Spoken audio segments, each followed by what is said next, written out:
Hi, I'm Bill O'Reilly. Thank you for watching us tonight. Cardinal Bernard Law of Boston must go. If he doesn't resign, authorities should charge him. That's the subject of this evening's Talking Points memo.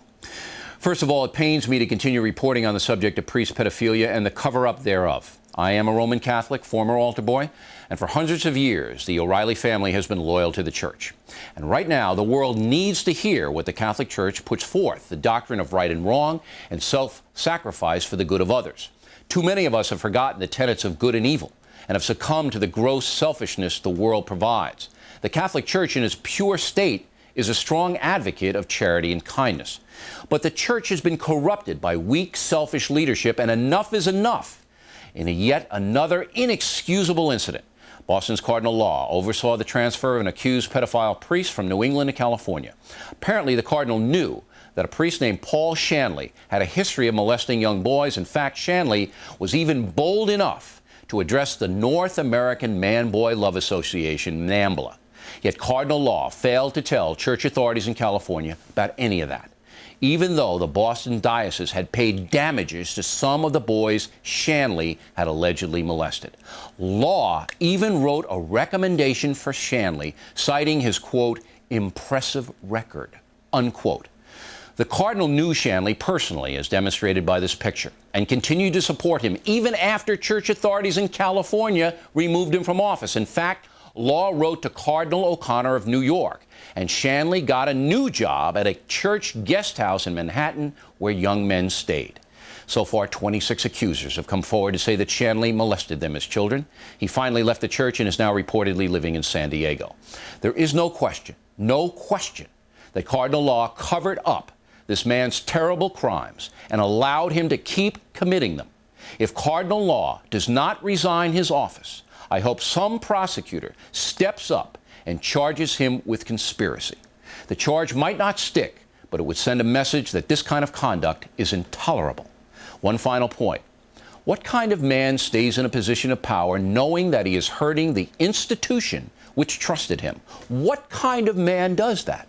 Cardinal Law is supposed to be a man of God, but his continued presence in office is damaging his church, perhaps beyond repair. Any sincere cleric would take personal responsibility for his gross mistakes, ask forgiveness, and resign for the good of the church, not Cardinal Law. So now responsible Americans have to weigh in. This man has to go, and if he doesn't leave, he should be indicted. And that's the memo. Now, for another point of view on this, joining us from Boston is a former ambassador to the Vatican, Ray Flynn, the only influential person we could find in the entire country who would address this extremely distressing issue. Mr. Ambassador, I said I'd give you a minute and a half to say whatever you wanted. Go right ahead. Well, Bill, I guess what I'm going to defend is I'm going to defend my church because I love my church. I love for what it stands for. I'm very disappointed at what some of our leaders, however, have done. It's indefensible. What you said in many respects is true. However, let's move forward. I want to see that the church that I love, the church that you love, in the church that so many people love and depend on is the church that we want it to be, the church that it has been. I just want to spend the rest of my life trying to provide an opportunity to build on the mistakes of the past made by some church leaders and try to build a better church, a church that is going to implement policies and programs that is never again going to allow what has happened to innocent victims, innocent young boys. And as a father of 6 kids, grandfather of 3 children, that's all I can do, Bill. I can't defend what has happened. All I can do is fight for my church. We can't move forward, Mr. Ambassador. No one in this country can move forward while men like Cardinal Law continue to hold power. Would you not agree? No, I wouldn't agree with that, Bill, because of the fact that, you know, many times, myself included, sometimes good men make serious mistakes. And I think in this particular case, a serious mistake was made by Cardinal Law. I want Cardinal Law to be responsible. I want him to meet with the victims personally. I want him to look into their eyes. I want him to understand the pain that they are suffering. I want him to deal with these issues, and I want him to implement a policy that is going to provide a policy, a position, so something like this never again happens to an innocent young boy. But as you know, as the former mayor of Boston and a leader, anyone in a position of leadership, particularly in a church where you have to have a moral imperative credibility, all right? Cardinal Law's credibility is shot. He's through. He's never going to get it back, no matter how many times he apologizes. He's done as a moral leader. Why would you not take him aside and say, Cardinal, for the good of the church, it's better for the church if you step down and new, fresh leadership come in? Why would you not say that to him? I don't speak for Cardinal Law. I don't speak for the Catholic Church, of course, and I'm convinced, however, that Cardinal Law will do what is ever in the best interest of the Church. He would meet with the Pope. He would have a discussion about this situation. But I'm thoroughly convinced that that he would do it in the best interest of the Church. And I guess I don't see him as the demon that some people see him. He's a person who is unbalanced, has served the Archdiocese of Boston and the Church very, very well. Let's go back to and leadership, he's made a big though. mistake. But look, it isn't one mistake. It isn't one. It's 10. It's hundreds of boys. Now, if you, as mayor of Boston, or as the ambassador to the Vatican, or me, as the anchorman of the O'Reilly Factor, were caught up in a scandal like this, where we, through our power, could have prevented a horrendous act from happening, and we didn't do it, you know you would have been driven out of office and perhaps impeached, and I would be taken off this broadcast because of a morals clause in my contract. Yeah. Why is Cardinal Law being given a pass by you, Mr. Ambassador? See, I want him out or indicted, and I think most Catholics agree with me that as long as he stays in his office, nothing can happen that is going to improve the situation, because he is tainted, and he is a man who is responsible for horrendous crimes. He's got to pay a price. Bill, He's got to pay a price. I don't think you're right in terms of the man can't, in terms, provide a policy that will bring about the kind of changes and reforms that the Church is critically waiting for, needs. Again, this isn't just a Boston issue, and you make a mistake if you think this is just a Boston issue. No, it's not. This is an issue that goes all across the United States. And, Bill, there are a whole bunch of issues that are associated with this whole situation that you'll get to at the appropriate time. I just hope, however, when all these issues are discussed and debated, I just hope that there's a place at the table for faithful Catholics, not just people getting caught up in this political correctness or this liberal mood that is sweeping this whole issue. I just hope that there is a place at the table for faithful Catholics who don't have titles or don't have power, and let them make their recommendations the laity, to the Catholic Church. laity, and that's why I'm speaking out as strongly as I am. I'm speaking out as a journalist, but also as a Catholic, and I want Cardinal Law out of there. Now, my sources tell me the Pope is almost incapacitated, is not making any decisions. Cardinals are making the decisions in Rome. Because I can't understand why the Pope would not recall Cardinal Law, at least for consultations, to the Vatican immediately to try to stabilize this situation. Do you know anything about it? Well, I'll tell you that the Holy Father, I'm sure, is paying very close attention to the situation here in Boston, across the United States. The same situation, Bill, is happening in Ireland. It's happening in Latin America. It's happening in Australia, many communities across the world. Again, this is an issue that it's not just a problem here in Boston. This is a problem across the board. But we need strong leadership, just as any problem has to be attacked by strong leaders. I'm not seeing a leadership in Rome, certainly not seeing it from Cardinal Law. Give it the last word. Bill, I'll tell you that I think you're a Catholic, I'm a Catholic. We've seen difficult days, not as bad as this one, obviously. I just love my faith. I love my church. I love the teaching of Jesus Christ. And I predict to you, maybe we won't see it in our lifetime, but maybe we'll sit together someday at a nursing home and say, remember the dark days of 2002? Well, the church emerged, and it's a better and a stronger church. All right. Mr. Ambassador, we appreciate you stepping up and talking to us tonight. Next, the lawyer representing some of the men Shanley allegedly molested when they were boys. And then later on, some Americans are angry with Geraldo Rivera. We'll find out why in just a few moments.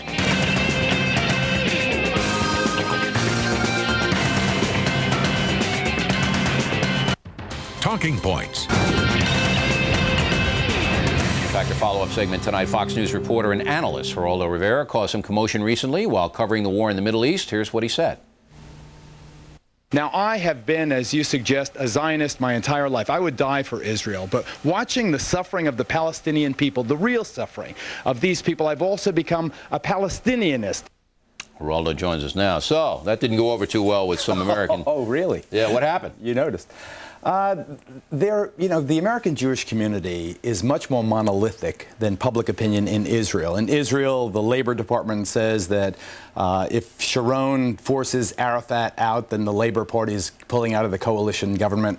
60% of Israelis are for the surrendering or giving up of the settlements, 54% for unilateral withdrawal. But here in the United States, the most vocal of the American Jewish community, they are kind of monolithic. Any kind of criticism, anything that suggests remotely that the other side has, some equity that deserves airing. Really, it's you receive, as I did, 18,000 very negative emails. 18,000 emails. Many of them very personally attacking my Jewishness, calling me a traitor. Right. Really, some things that really were beyond the pale. I think that there is an emotion attached to the conflict in America that they don't have in the Middle East, and it's because of a lot of reasons, primarily the Holocaust, I think.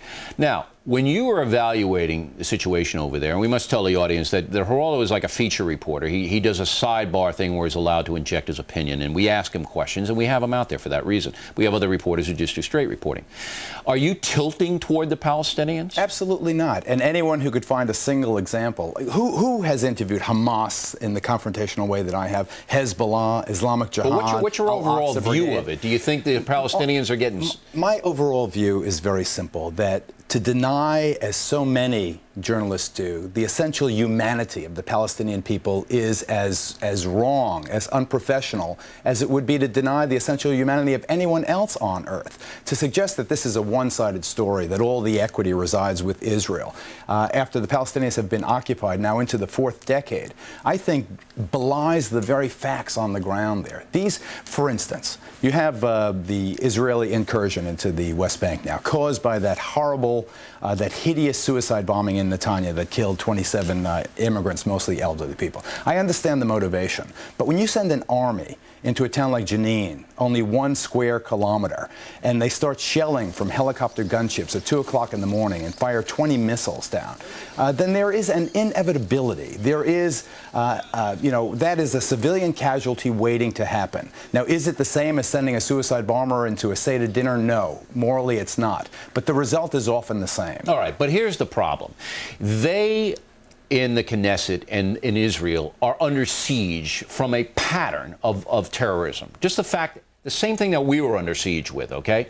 And the only way to combat that in an urban setting, because I know about this in Northern Ireland, I mean, having covering that conflict, is that you must go into dense neighborhoods and try to root out guys who are hiding behind civilians. And that's what this is all about. And whenever you go in, Geraldo, as you know, in a military operation, you go in with overwhelming force. You don't bring in 8 guys to fight their 8. You bring in 800 to fight their 8. So as a tactic, I understand that. And I also understand that many, perhaps most Palestinians, condone and protect terrorists, do they not? Going back to your tactical question, because with all my military experience, let me just say that an army is the worst possible weapon to use to combat terrorism. The Netanya bombing on Seder, during the Seder dinner. The suicide bomber killed himself, but somebody transported him. Somebody, for 8 months, he's been on the most wanted list. Someone gave him aid and comfort. He had co-conspirators. Someone helped him rig up his belt. I suggest it is much more difficult, but find the guilty parties, find the murderers. It's almost impossible. We do it all the time in this country. We do. How do you extricate them out of those situations? Use targeted assassination. I have no problem with that. I have no problem with Israeli sharpshooters gunning down the SOBs who did it. There hasn't been a suicide bombing since April 1st, okay? They have gone in, they've arrested 800 suspected terrorists, they've taken bombs, they've taken arms, they've accomplished a lot to protect their own people. See, look, I don't want to see any civilians get hurt, but if I'm sitting there and I'm the leader of Israel and I see wave after wave of suicide bombers come in, knowing that the leadership, the Palestinian leadership, Arafat and those goons, are encouraging it, and Saddam Hussein and Saudi Arabia are paying for the families of the suicide bombers, then I have to send a message. And that message is, if you continue to condone this kind of behavior, Palestinians, you're going to get hurt. It is the stated policy of the United States of America, as expressed very often by our president and as expressed by a Security Council resolution drafted by the United States of America, that there be 2 independent states in that region. The reason I said I was a Palestinianist I didn't say I was a Palestinian, as some have reported, because I believe, as my president and as the administration in Washington and as the Security Council of the United Nations have said in very express terms, that there have to be two separate, independent countries. I believe that too. I think everyone does. Only if we start moving in that direction can there be anything resembling peace. Otherwise, it's going to be, I hit you, you hit me. I hit you, I hit you. I concur. Worse. But I'm not willing to condemn Israel for their action. I think they were doing it in self-defense. Now I hope they pull back to give peace a chance. I'm not that optimistic. But you're going back on Monday, right? And the Secretary of State Powell faces a real humiliation now. Well, I hope if not. they're still fighting when he gets there, then that mission's a failure. All right, yes, I'm going back Monday. Thanks very much. We appreciate it. Plenty more ahead as the Factor moves along this evening. One of the worst crimes we've ever seen happened in Vegas, when we'll tell you about it when we were out there. And then the lead singer for the group Creed has some issues with me about music corrupting children. Right back.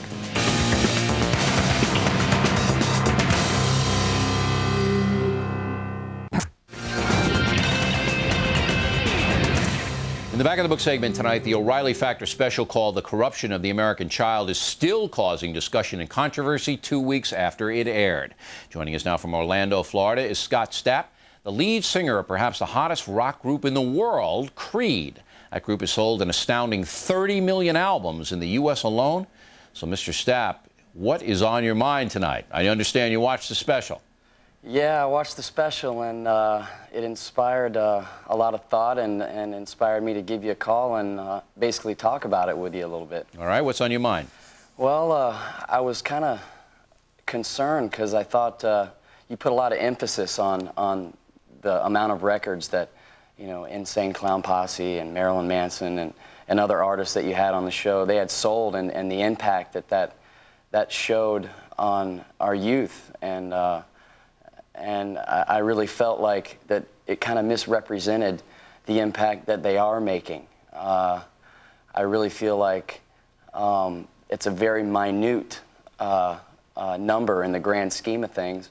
And if you added up all the artists that had more of a positive message and even a medium to moderate message that just had sincerity and was about life, it had much more of an impact on our youth, and you get those facts based on the sales numbers. All right, it's a legitimate point. Let me answer it now. And so, Insane Clown Posse, and let's throw them up so people know who we're talking about here, have had 1 platinum and 3 gold albums. 1 platinum, 3 golds. Right. And they've sold about close to 3 million albums. Okay. So yeah, compared to you, they're small-time players. Marilyn Manson sold about 5 million albums, right. And he's a bigger player than Insane Clown Posse. But the point was this, Mr. Stapp, right. that the children most at risk in America, the kids that don't have a lot of guidance, the kids that don't have parents who really care about them, right. are targeted by these guys. These guys, and the rappers too, you know, the gangster rappers. Well, they target the kids that are most at risk and that are most vulnerable to their, what I think, insidious message. And therein lies the message of the special, that these children, hearing this without guidance, are very, very likely to adopt antisocial attitudes. Well, I came here basically to give you a little bit more hope, because I think these kids are making better decisions than you think. And I also think that these artists don't think it through enough like you did, and specifically set out to target these groups of kids. I think they're just looking for a gimmick to sell some records. I think you're right. In any way that they can. Although Marilyn Manson's a very bright guy. He's a very smart guy. I've spoken with him, and yeah, he is a very intelligent person. And he basically says that there are kids who are disenfranchised that need an outlet for their anger, and he provides it.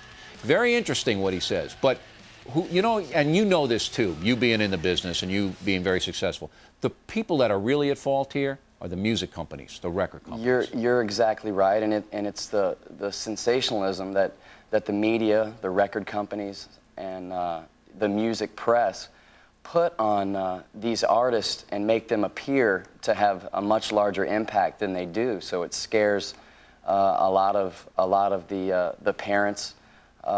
And it scares a lot of the general public who watched your show into thinking. But it should be. It should scare them. It scares them into thinking that they have a much more dramatic impact than they do. Maybe. On the overall But it's like anything else. I mean, we did the movie industry, too, and you could say, well, look, Shrek and Ice Age and all these are great G-rated movies, and they're swell, and a lot of people go to see them. More people go to see them than the other movies that are corrupting. But the fact that all of this stuff is available, not only records, but TV, movies, internet, all of it's available to troubled kids, I got to tell you, that worries me. But I'll give you the last word, and we want to congratulate you and your band, which is a pretty clean-cut operation. I hope that doesn't stigmatize you. But your stuff is pretty entertaining and not damaging at all. We congratulate you on your success. I'll give you the last word. Well, thank you. I just want to say that I believe that we should have a lot more hopeful view on what the choices that our youth of today are making, especially post-September 11th. And you know, I feel like, you know, this is a small subculture, that it's a phase in their life that they're going through, and that there's a lot more out there that they'll grow into and mature into, and there's a lot more positive things out there that are there to wrap their arms around them and give them hope and love and dreams, and that's my last word. All right, Mr. Stapp, and we respect it very much. Thank you. Hey, thanks for having me. Pleasure. Next, we'll wrap things up, the most ridiculous item of the day and some of your men.